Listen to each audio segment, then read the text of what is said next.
Africa is rising and business knows no borders. With Bloombank and PAPS, buying and selling across Africa is now effortless. Fast, secure, direct from your Bloombank account. One Africa, one connection, one heartbeat of opportunity, powered by Bloombank Africa. Bloombank Africa, in partnership with PAPS, connecting Africa, empowering you.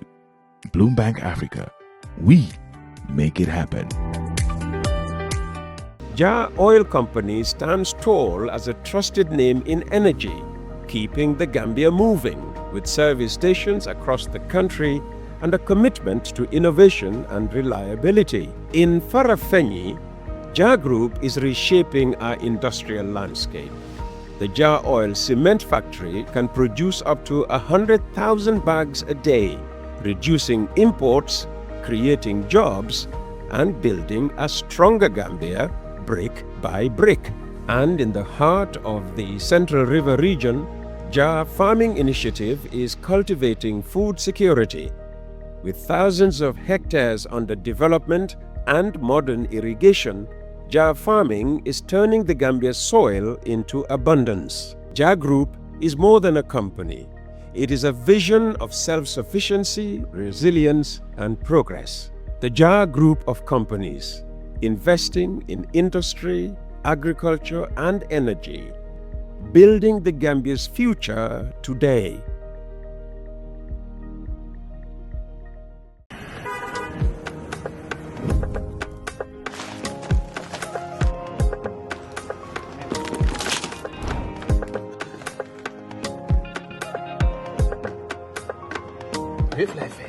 Sant yàlla.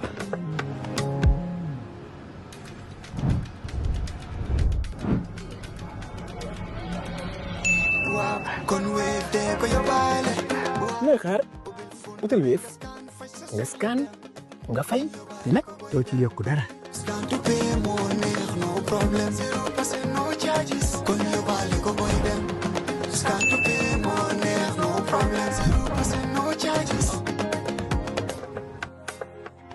On Monday, the 20th of April, 2026, you're with Coffee Time with Peter Gomez. Our guest is Momodou Duba, one leader of the Afro movement. Registration is underway. Are you interested in it? And, what's your role in it so far? Yes, Peter, I, like everyone else, we are, talking to our supporters everywhere in the country, to sensitize and ask our people, to go and make supplementary registration, because there is already this 2021 voter list that is valid, that is still valid. So we are asking them to do this. Yes. But how are you doing that when you spend most of your time in Senegal? That's where you that's where you earn a living. Yeah. Yes. But there is a team. Okay.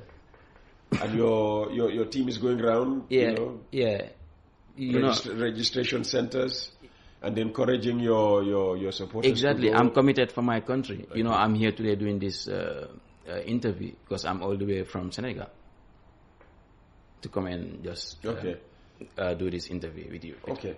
So I'm committed for my Yours country. is not a party. Every time you come here, I ask you to explain this. Yours is not a party. It's a movement. Why are you avoiding, the word party in your party name? Because it's not a party. It is a movement. A movement is just an unregistered party. So when will you register it then? For now, our focus is just the election first, and then election first. Yeah. I thought it should be party first. Yeah. There are resources, there are energy. Are you sure you will run in 2026? That we need to use. Sure, Peter. Why are you doubting about my? Yeah, because you still cannot register a party. No, not register. Not that I cannot register a party. Not that I cannot register a party. It's just that there are resources. But registering a party require resources. We have no. And you don't have the resources yet. No. We have limited resources. Our resources are limited. So we decided to. You need what, 2 million to register a party? Not only the money that do you have the 2 million? Not only that is the money that is available. Not me having the money.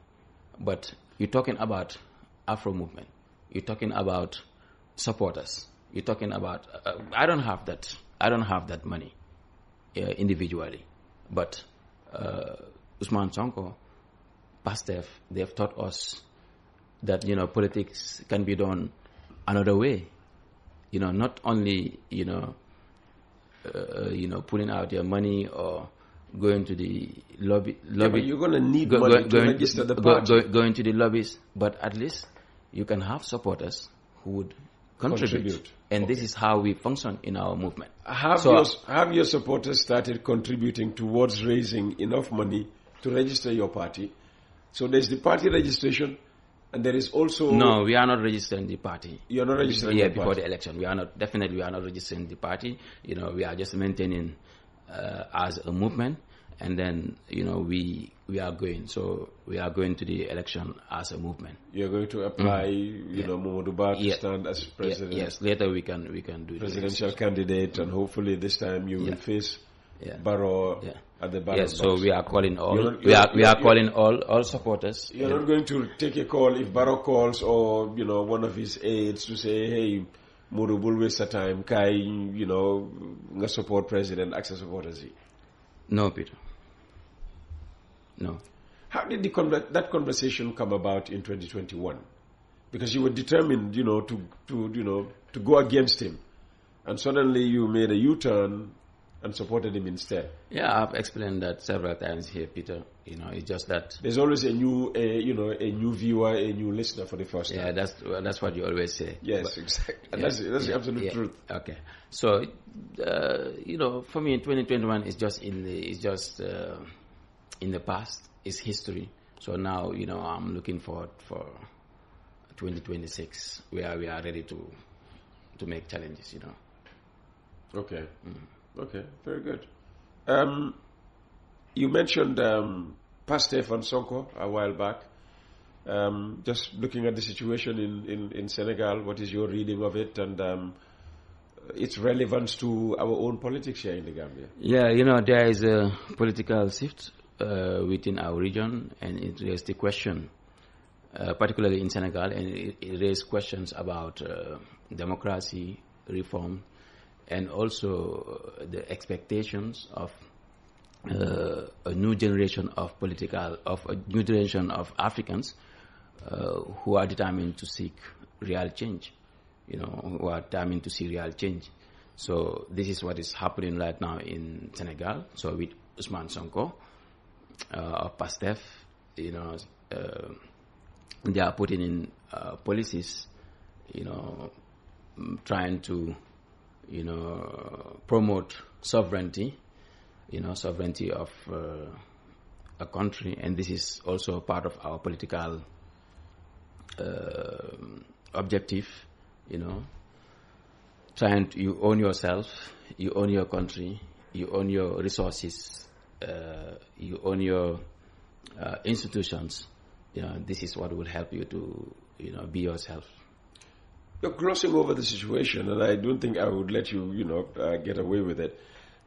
You can't talk about Ousmane Sonko alone without, also referring to the situation with Diomaye Faye, the president.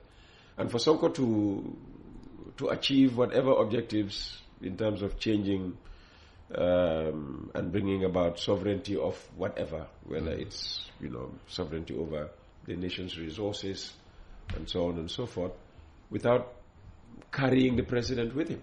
In fact, a lot of people say it starts with the president. Yeah, Sonko, is a very powerful prime minister in Senegal, because, he was the one, thanks to him, who made Bassirou Diomaye Faye as the president.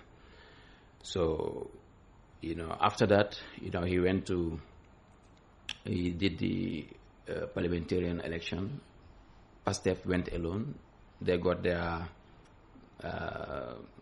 MPs, So the Senegalese parliament also is very powerful in terms of passing laws, So already his party, he's the leader of the party, So he is very strong at the National Assembly. So most of the laws that he wants to be passed, they will be passed. So, but for President Jomai, he also has the presidential right, So already there is a difference between them. There is no denying the fact.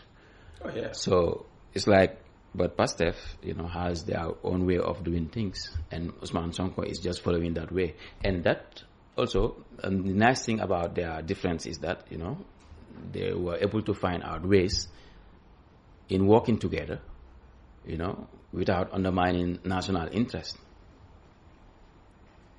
Your Senegal, they are doing what they are doing right now, and most people, or many people, thought that they would be having problem at this point in time because the World Bank and the IMF, they are not helping right now because Ousmane Sonko decided that they would rule Senegal in transparency.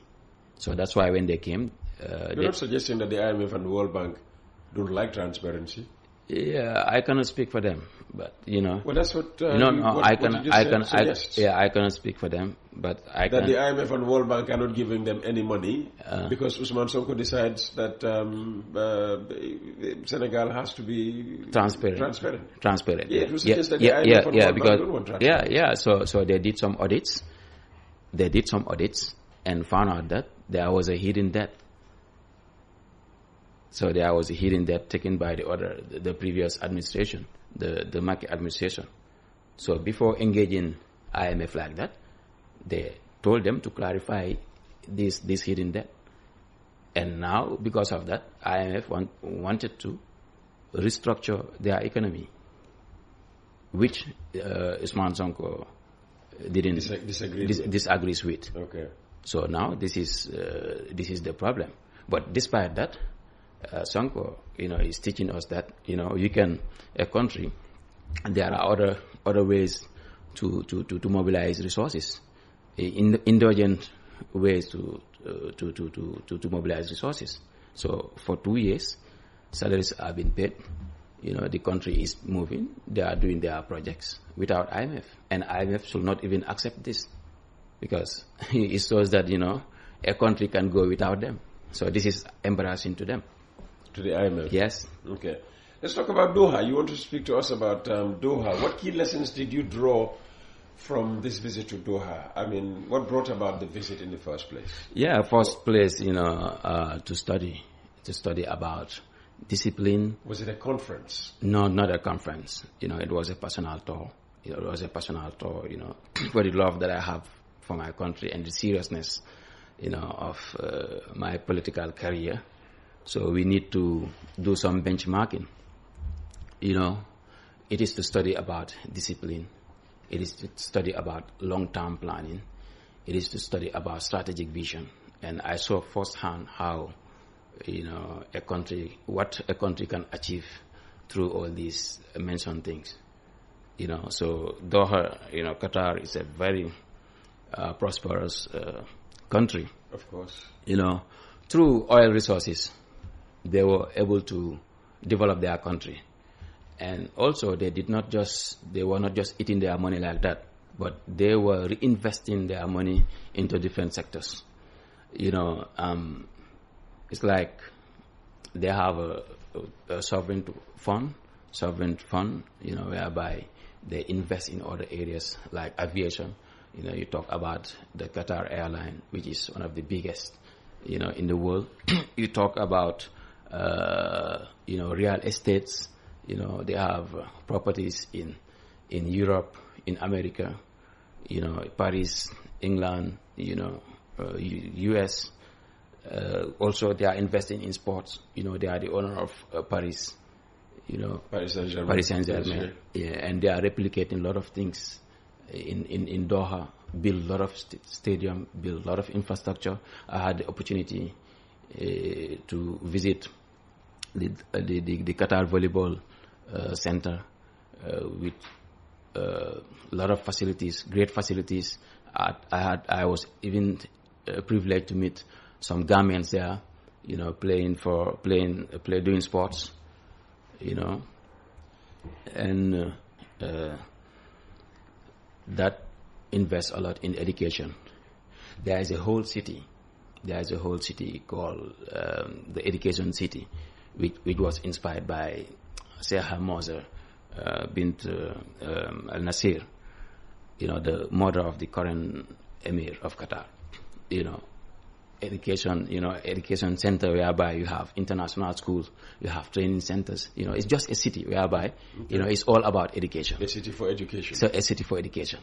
You have Qatar University, Qatar National Library. All these things are separate entities which are very important. You go to the health sector, you go to their hospital, you think that you are in a hotel.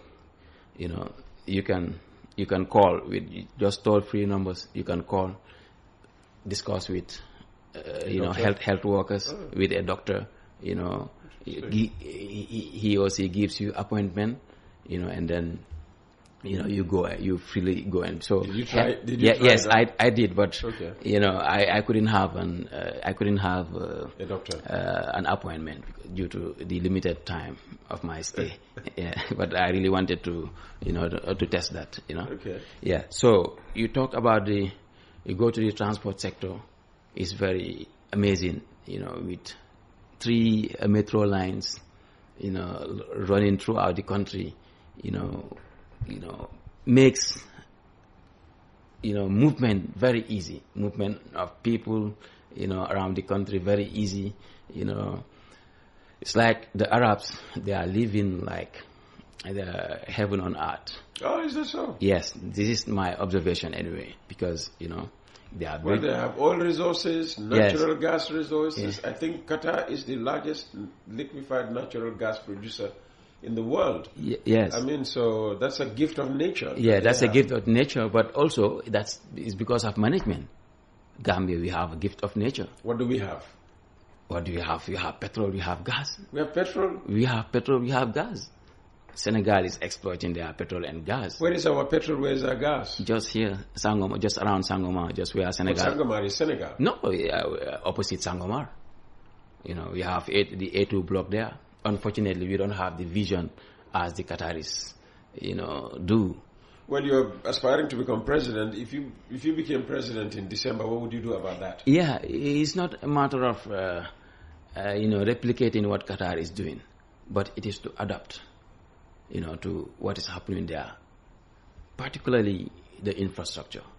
The infrastructural development. On infrastructure, this government is very strong. No. What is this government doing about infrastructure? Apart from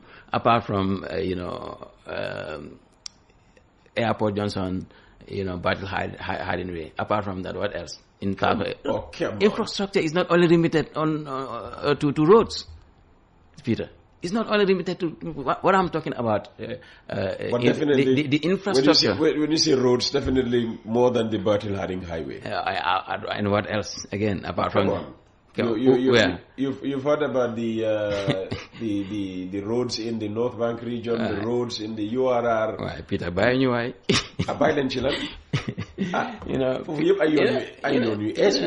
Road is the easiest thing. Roads are the easiest things to build. They are the easiest things to build. Everybody can do that. Anybody that you put, in government.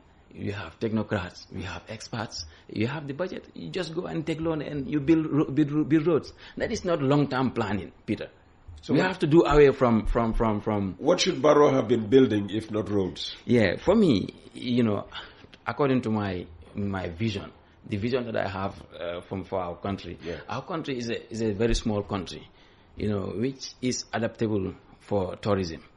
Just like right now, Qatar, they are not even they are not even dependent on oil money, but they are dependent on tourism. They have diversified their economy on different sectors. This is what we have to be. Let's come back to Gambia. How do we diversify our economy? Yes, through investment in massive investment in in agriculture. You've seen, the global tensions are escalating. Government is doing that. They are about to invest, what is it, 19 million euro? You only hear the amount of money, but you don't feel it. Development is not about plans. It's not about measures, but it is the implementation of those plans and measures. Implementation is the most important thing. It is not. We are not fielding it in our pockets. We are not fielding it, at home. We are not fielding it, at the gas pump. All these are things that the Gambian people are supposed to be feeling. So this is why I'm saying that, for me, I believe we have to build a capital city. We have to build a city, a new city, right at the center of the country. Where would that be? Between Farafenni and Soma. Okay. That's almost the center of the country. Whereby Soma could become our new capital. Yeah, of course, Soma, and it's a wide it's a wide area whereby you have a lot of space, and it will help us also to, for example, we have a lot of space. Imagine, look at the 2-story buildings that were being built. I don't know, is it the diplomatic building, the twin ones that were recently inaugurated? Yes. Around Bakau. Yes, what about them? Yeah, those high, right? If you have 1,000 of those, around that area, it makes the country beautiful. You build hospitals, you build schools, you build banks, you build institutions. We need money first. You're saying that once you become president, yes, you'll use the money. We can have this. Yeah, we can have this. Start exploiting our, natural resources. And by the way, I even met some Gambians, who are working in the oil sector in Qatar and around the sub-region. Okay, so you'll be ready to invite those people to come and start working on our oil reserves. They have the expertise are already here. Okay. The expertise are already there. Give them, incentivize them, give them good opportunities, give them money, give them everything. I mean, put them in good conditions. What they are earning in dollar terms, they can never earn in this country. No, don't say they can never earn that. You have to provide that if you want them here, Peter. We don't have the money. You don't have the money, but you cannot sustain that. This is the problem. That's why we have to build. And we have to invest in long-term planning. Sometimes there are things that you can have, without even using your own money. Now, this is how investments are. We have public-private partnership and many, many other different types of investment, which I believe, if the country is given to me, I would do this within a record time.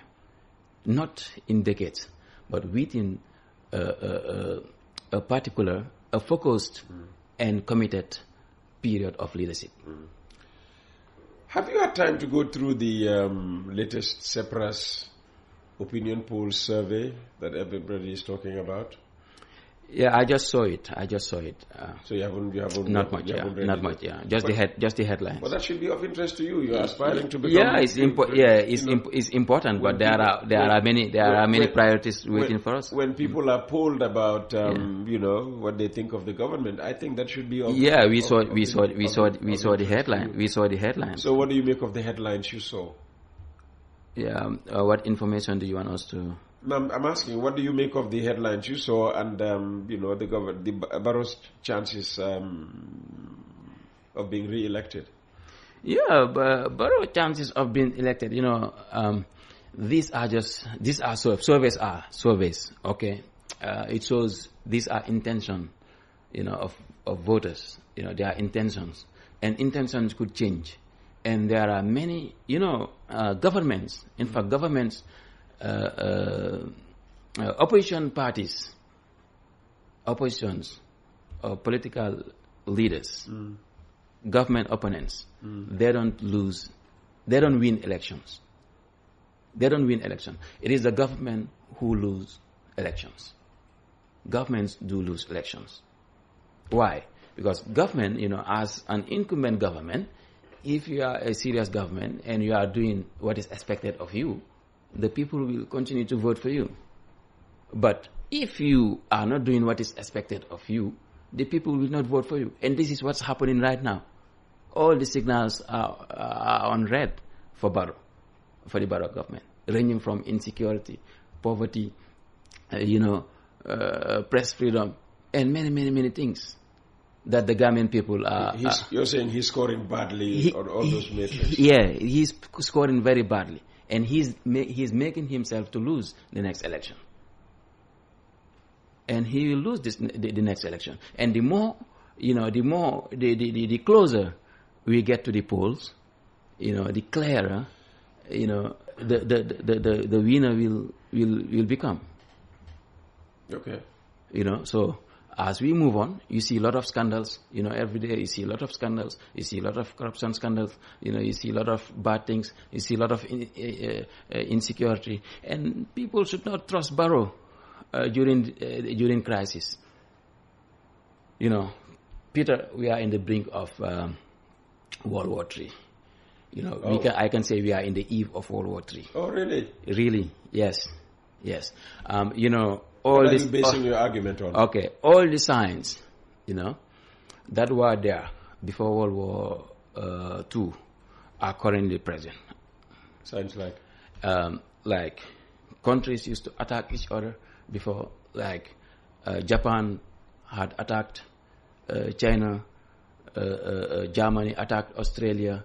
There was a civil war in Austria or Austria? Austria. Austria.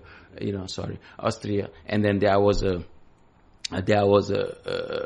civil war in Spain. Italy attacked Ethiopia.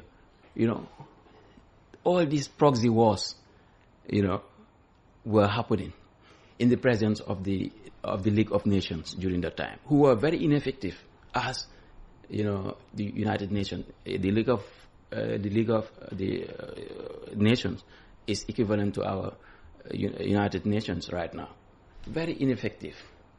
No one will. So who's attacking who now as we speak? No, right now as we speak? Yeah. You see Iran attacking Israel, Israel versus Iraq. Iran or Iraq? Iran. You see Iran also retaliating, to the other countries where Americans have interest. You see Ukraine, in war with Russia. Other, powerful countries are waiting. It is said that they are waiting to attack their interests. And if this happens, this is global war.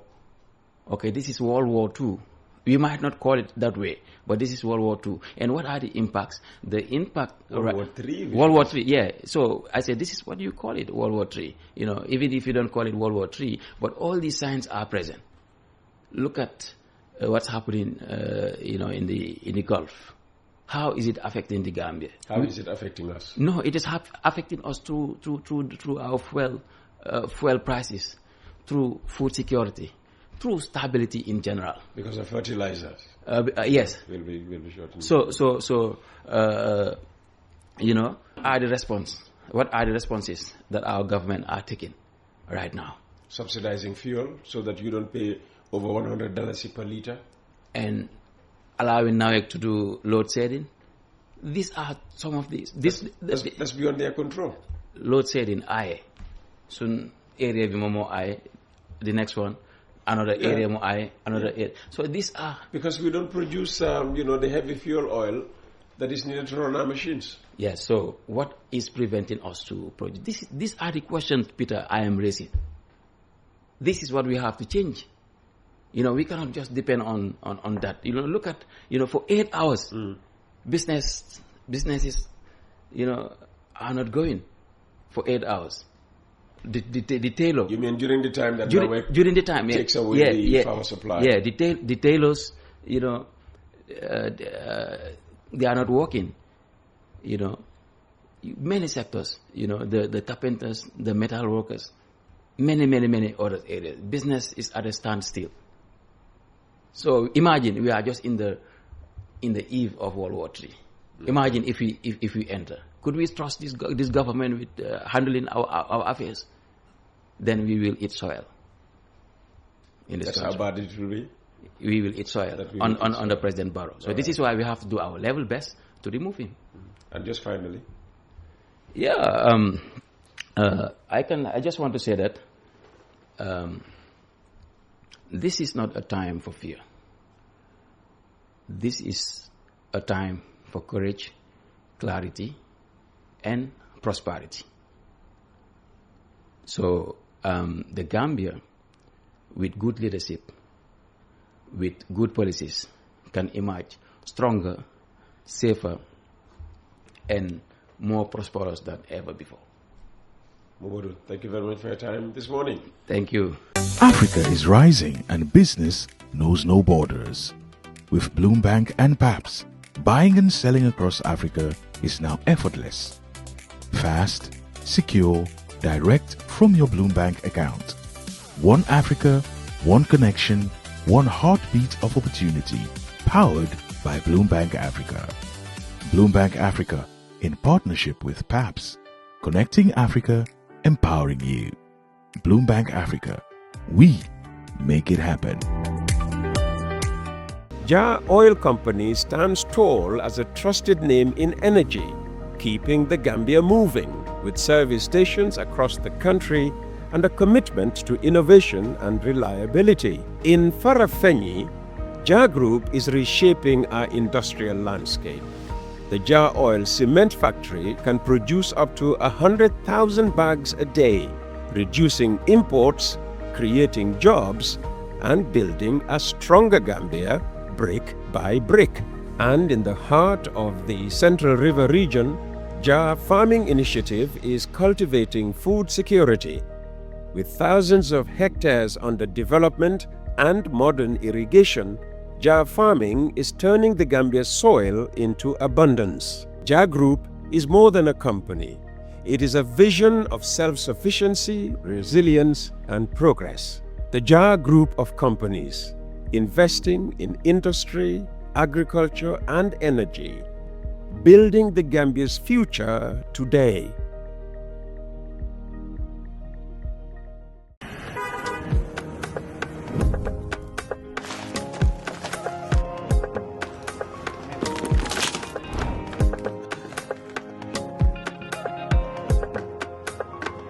Vif lay fay. Sant yàlla.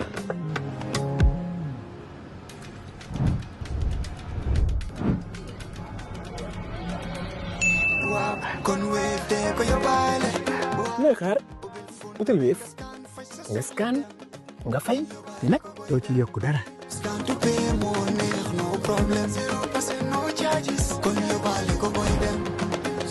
pay